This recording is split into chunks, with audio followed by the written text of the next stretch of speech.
محترمہ لیلا پولینڈ کے ایک عیسائی گھرانے میں پیدا ہوئیں، پھر اپنے خاندان کے ہمراہ کینیڈا منتقل ہو گئیں۔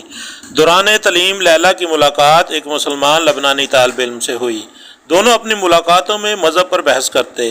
باعث نزاع بات یہ تھی کہ اللہ ایک ہے یا تین۔ لیلا کہتی کہ لبنانی طالب علم کا یہ جملہ اللہ صرف ایک ہے ہر وقت میرے ذہن میں گونجتا رہتا، تاہم مجھے پورا یقین تھا کہ ایسی سوچ رکھنے والا پاگل ہے۔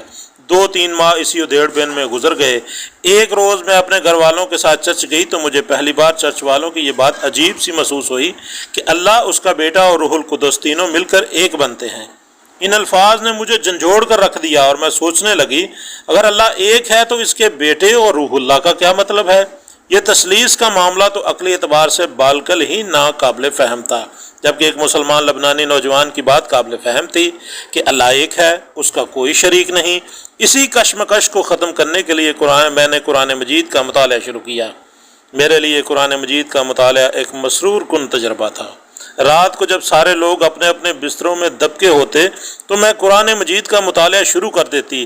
اسی دوران میری آنکھیں برستی رہتی اور میں منہ تکیے پر رکھ کر روتی رہتی۔ میں بہت خوش قسمت تھی اور شکر گزار تھی، کیونکہ اللہ تعالیٰ نے مجھے علم و عرفان سے نوازا تھا۔ اب میں زیادہ دیر تاریکی اور جہالت سے سمجھوتا نہیں کر سکتی تھی۔ کرسمس کا موقع آیا تو مزید ضبط نہ کر سکی اور میں نے اپنے ایمان کا اعلان کر دیا۔ توقع کے مطابق مجھے فوراً گھر سے نکال دیا گیا۔ دل اس خیال سے دکھی تھا کہ گھر والے چھوٹ رہے ہیں، لیکن اس خیال سے ذہن سکون سے معمور ہو گیا کہ میں نے اپنے رب کو پا لیا۔ سبحان اللہ۔